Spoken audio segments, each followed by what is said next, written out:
102 tahun lalu, tepatnya pada 8 Juni 1921, sosok Presiden Soeharto dilahirkan di Kemusu, sebuah dusun yang terdapat di Desa Argomulyo, Kecamatan Sedayu, Kabupaten Bantul, Yogyakarta.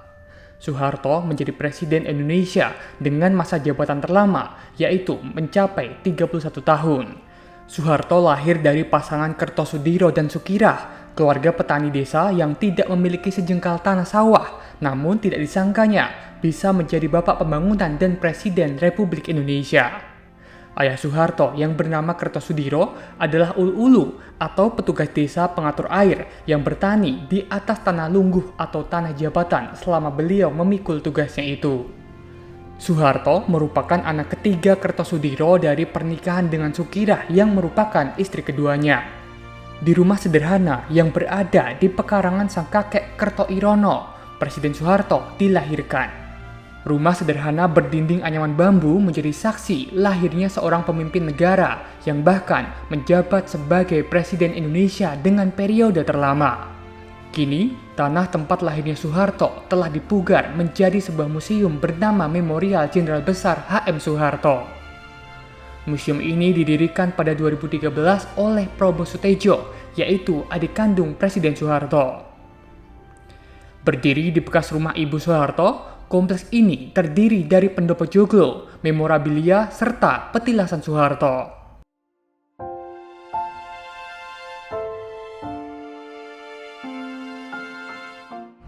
Tribuners, saat ini saya berada di Memorial Jenderal Besar Haji Mas Soeharto yang berada di Dusun Kemusuk, Sedayu, Kabupaten Bantul, Yogyakarta.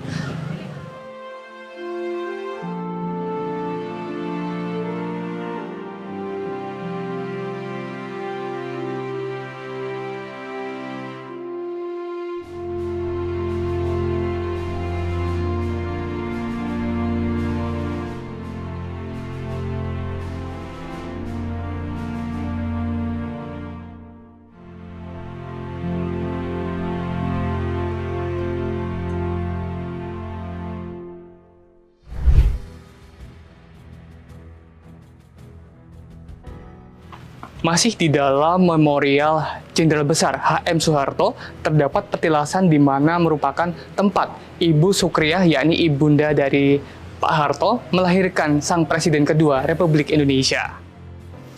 Di petilasan ini terdapat bekas pondasi rumah asli di mana menjadi saksi tempat lahirnya Presiden Republik Indonesia kedua, yakni Pak Soeharto. Dahulunya di rumah ini terdapat bangunan berupa tembok yang terbuat dari batu bata setinggi sekira 1 meter dan dinding yang ke atas merupakan dari gedek atau anyaman bambu. Untuk saat ini bangunannya sudah tidak ada, namun akhirnya dari pihak keluarga mendirikan sebuah pendopo sebagai gambaran seperti apa luasnya rumah Pak Harto zaman dahulu.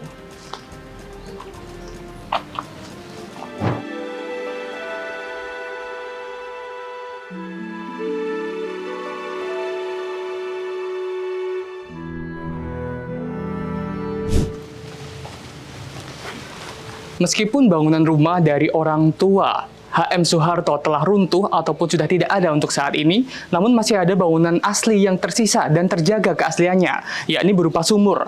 Di mana sumur ini menjadi saksi dan merupakan sumur yang digunakan oleh Pak Harto untuk mandi, mencuci, dan juga minum.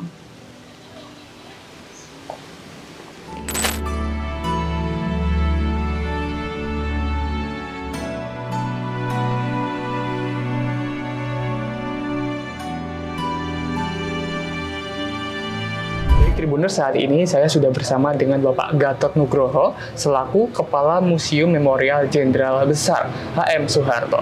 Selamat siang, Pak Gatot. Selamat siang, Mas Alvin. Iya, Pak Gatot, ini mungkin bisa diceritakan sedikit, Pak, tentang sebenarnya apa sih ini si Memorial Jenderal Besar H.M. Soeharto ini, Pak?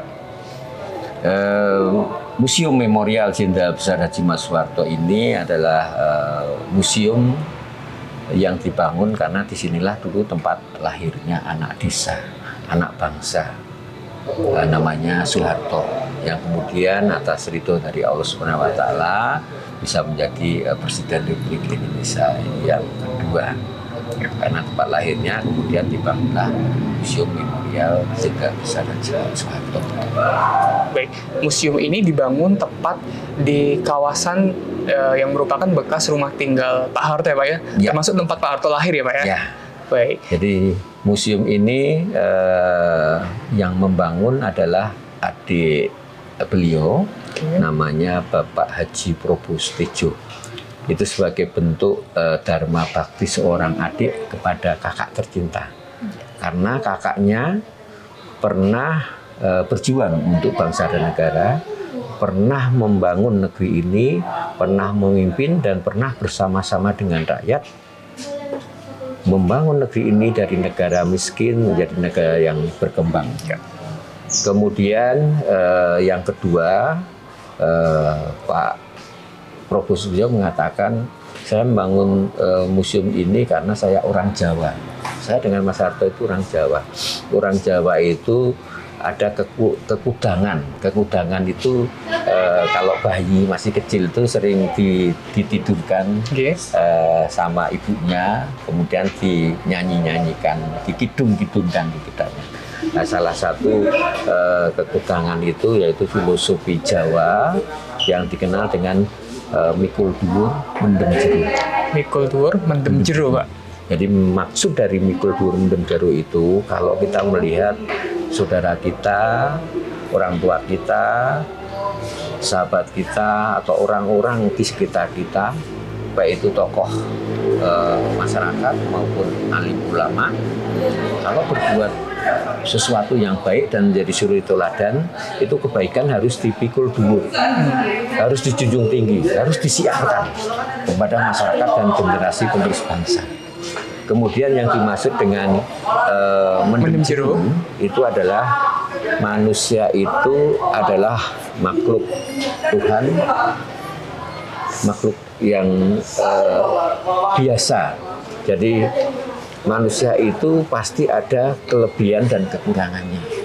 Sama Pak Harto itu manusia biasa, ada kelebihan dan kekurangannya.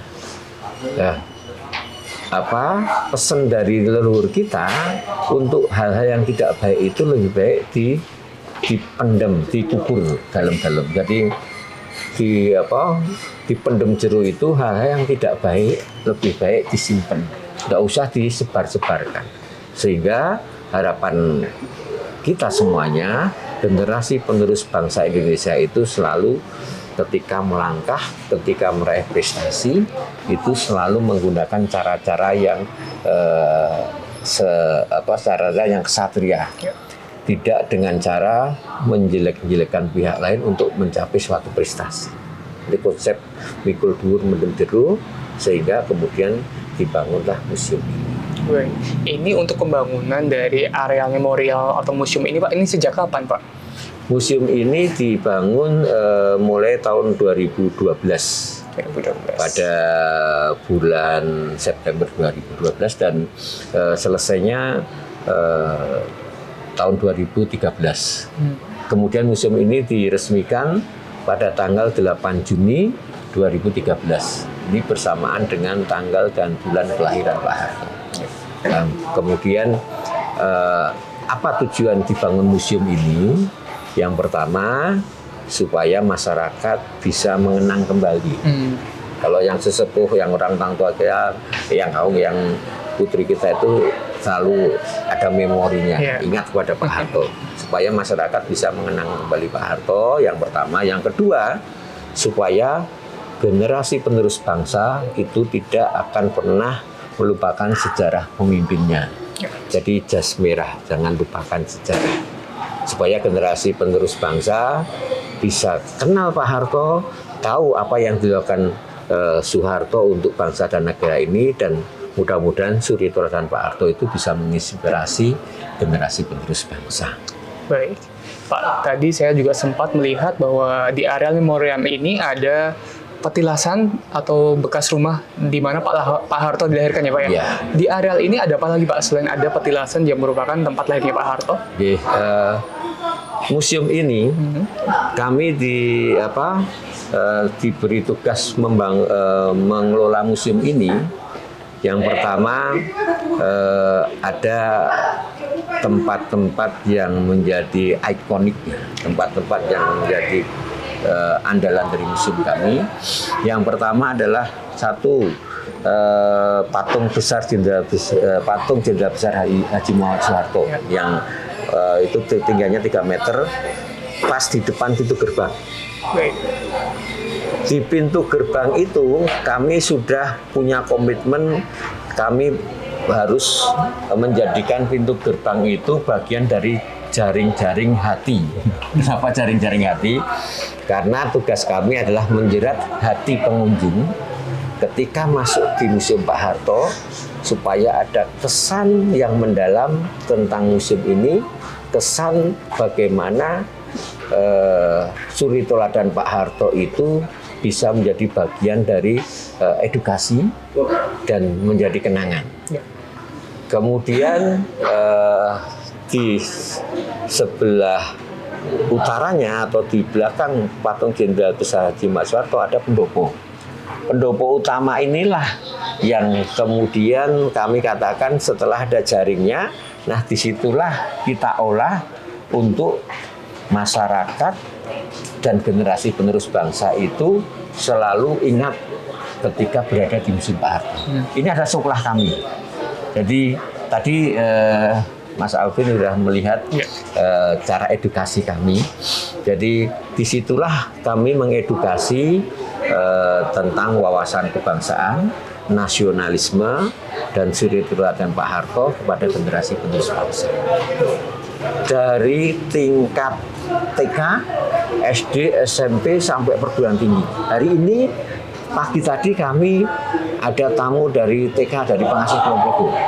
Kemudian adik-adik mahasiswa dari Universitas Mercubuana, Fakultas Psikologi, ada kegiatan The Living Museum, berkeliling di tempat-tempat sejarah yang ada di sekitar museum. Kemudian yang terakhir ada anak SMP dan SMA dari Lubuk Linggau, dari Palembang. Nah, disinilah kami mengedukasi. Satu yang selalu wajib kami lakukan adalah anak-anak satu rombongan di sini ketika datang ke sini menyanyikan lagu Indonesia Raya.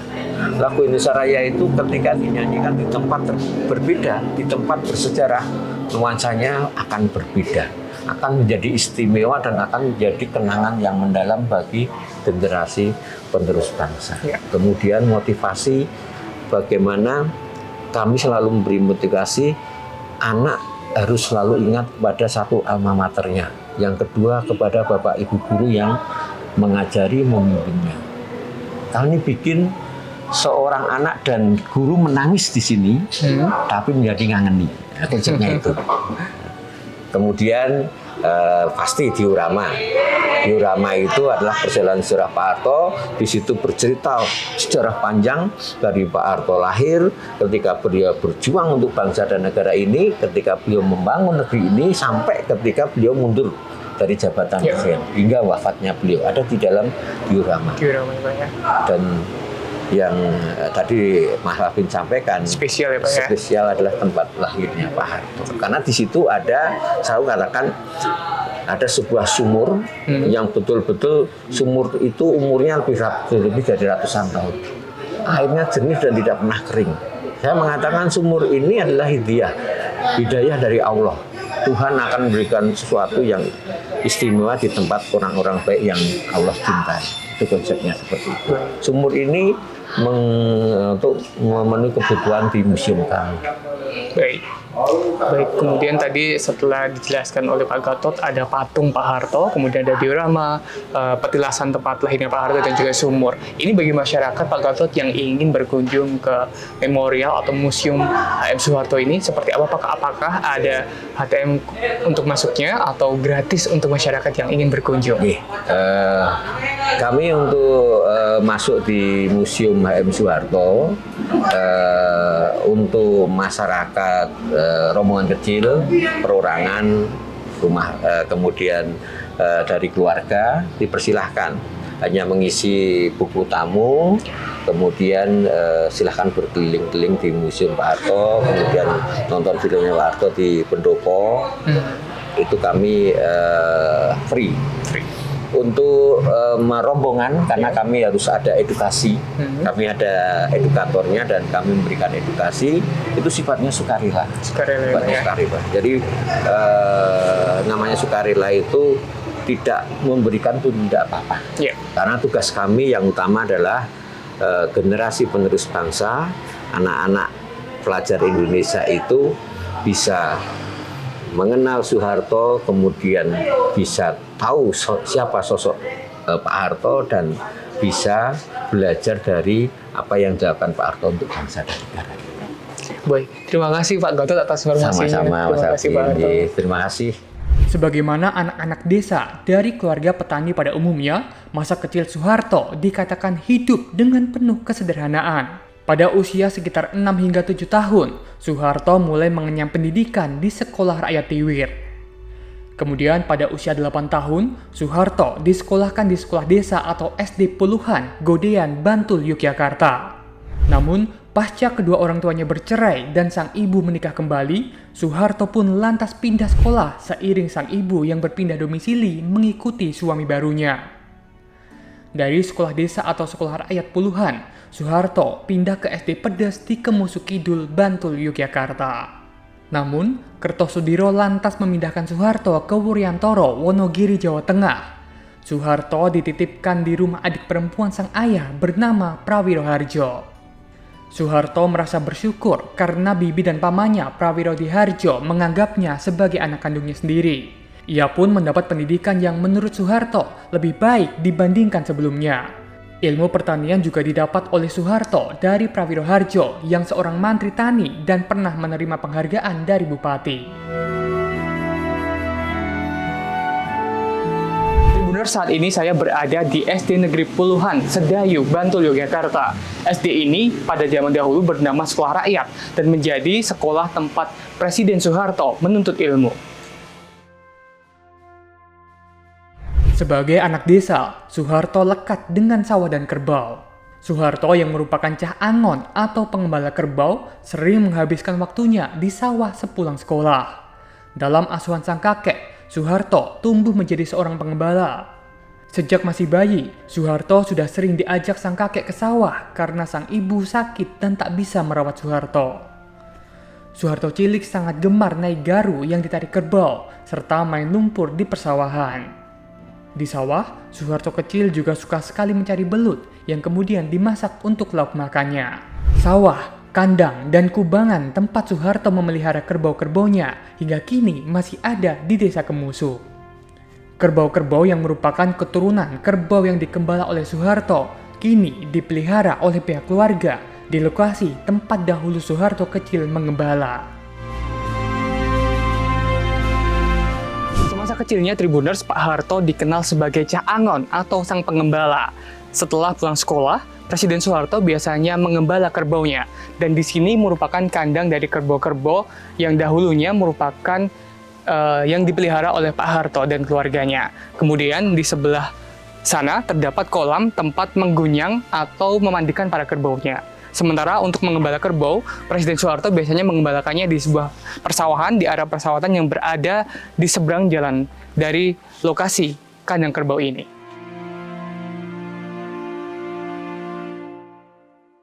Soeharto kecil merupakan seorang anak broken home karena ayah dan ibunya, yakni Kertosudiro dan Sukirah, berpisah tak lama setelah Soeharto lahir.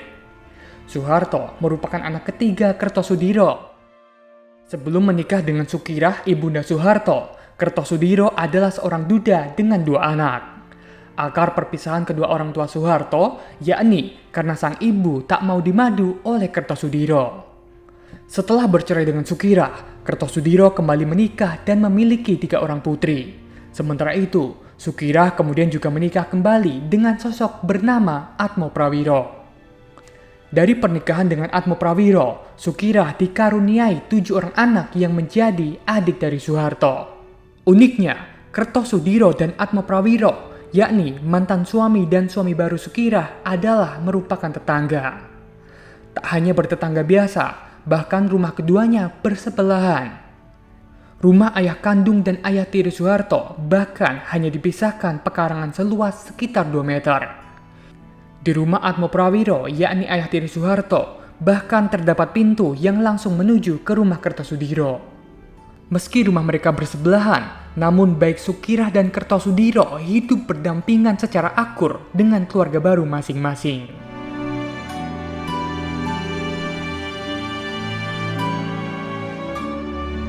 Pasca orang tua Presiden Soeharto, yakni Ibu Sukirah dan Bapak Kertosudiro berpisah, akhirnya Presiden Soeharto pun berpindah mengikuti sang ibu yang telah menikah dengan sang ayah tiri, yakni Atmo Prawiro. Dan inilah rumah Presiden Soeharto selanjutnya.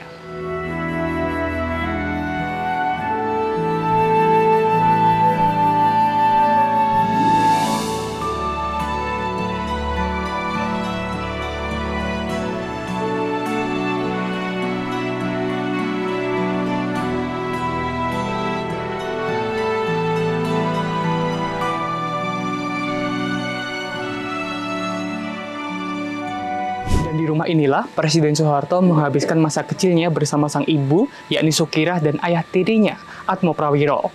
Uniknya, rumah Atmo Prawiro dan juga ayah kandung dari Presiden Soeharto, yakni Kertosudiro, ternyata bersebelahan.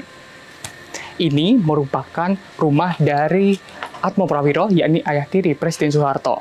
Sementara di sebelahnya merupakan rumah dari Kertosudiro yang merupakan ayah kandung dari Presiden Soeharto. Rumah dari Kertosudiro tampak berbentuk pendapat dengan bangunan limas Jawa. Tak hanya bertetangga, namun rumah dari ayah kandung dan juga ayah tiri Presiden Soeharto adalah bersebelahan.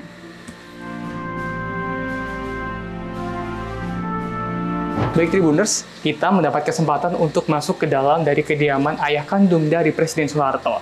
Dan saat ini saya akan didampingi oleh Pak Sumarno selaku perwakilan dari keluarga ayah kandung Presiden Soeharto.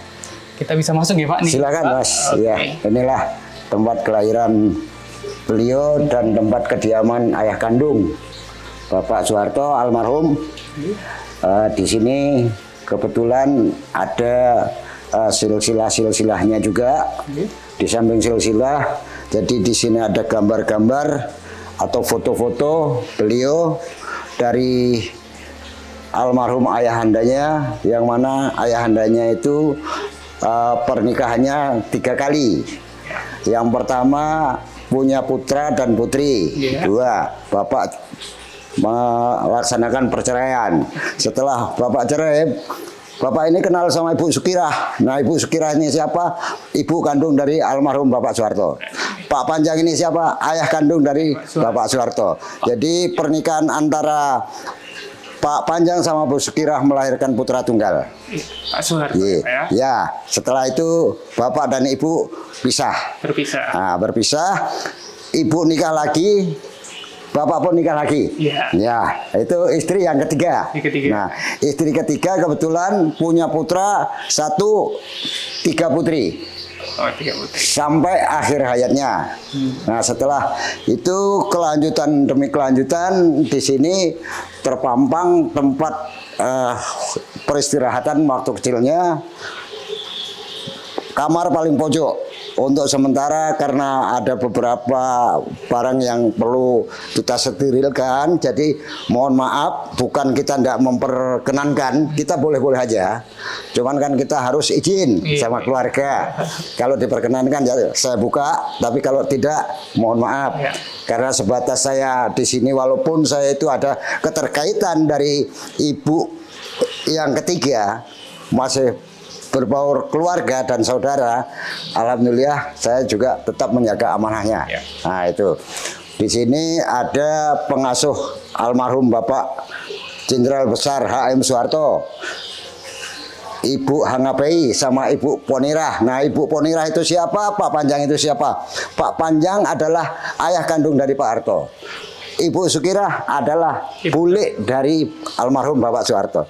Nah, beliau inilah saling seiring sejalan, saling asah-asih asuh sampai beliau menjadi seorang figur pemimpin bangsa dan negara. Alhamdulillah sampai berjalan 32 tahun, memang itu cukup lama, walaupun banyak perjuangan dan beberapa perihal yang perlu beliau jalankan. Baik. Alhamdulillah, mohon doanya aja kita tetap, walaupun beliau sudah tidak ada, kita tetap panjatkan doanya untuk beliau. Baik. Mudah-mudahan senantiasa diampuni dari kekilapan dan kesalahannya selama hidupnya sampai akhir hayatnya. Apapun yang dia lakukan, mungkin ada kekilapan dan kesalahan, itu kita maafkan. Baik. Itu aja harapan dari keluarga. Di sini juga masih banyak peninggalan-peninggalan yang tetap kita lestarikan dan tidak bisa kita abaikan begitu aja. Baik. Karena saya diberi amanah, ya saya harus konsekuen. Ya. Nah, jangan sampai kita melanggar aturan. Nah, jadi kalau berbicara sejarah, nah inilah sejarah kelahiran almarhum Bapak Soeharto. Pak, mungkin saya ada pertanyaan sedikit Ya. sensitif ini, Pak. Ya. Ini setelah Pak Panjang dan juga Bu Sukira akhirnya berpisah, Ya. kemudian Bu Sukira menikah lagi ya, Pak ya. Begitu. Ya. Ini dengan Pak Atmo Prawiro. Atmo yang Prawiro. merupakan tetangga, bahkan bukan hanya tetangga, Ya. rumahnya pun bersebelahan, hanya Betul. satu betul. langkah dari Ya, satu langkah. Pak Panjang ya. Ya, ya, betul. Ini yang cukup menarik juga, walaupun berpisah kemudian menikah lagi dengan tetangga, ini Ya. hubungannya masih akur ya, Pak. Akur, alhamdulillah. Walaupun kita sudah saling berbeda tempat, tapi tetap kita itu sebagai keluarga besar tetap kita jaga, kita lestarikan, dan kita saling mengatur dan menjaga kestabilan, kerukunan kita sebagai keluarga besar. Baik. Itu aja. Saling menjaga nama baik, saling menjaga kredibilitas kedepannya bagaimana supaya ini bisa sinergi. Itu, Mas. Baik, terima kasih Pak untuk Sama-sama, Mas. Baik Tribuners, di belakang saya ada terdapat sebuah pintu, di mana pintu ini adalah pintu kamar dari Presiden Soeharto yang ada di rumah Pak Panjang, yakni ayah kandung Presiden Soeharto.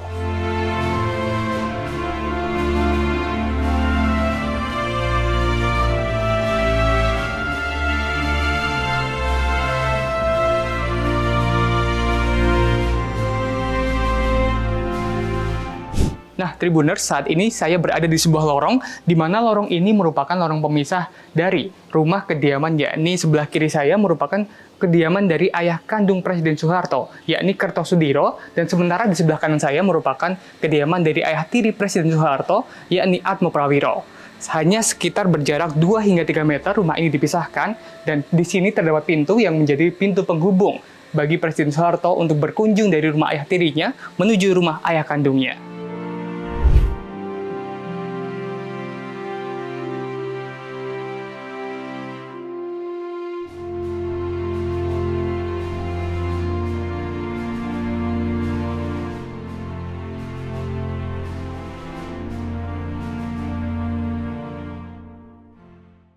Download Tribun X sekarang, menghadirkan lokal menjadi Indonesia.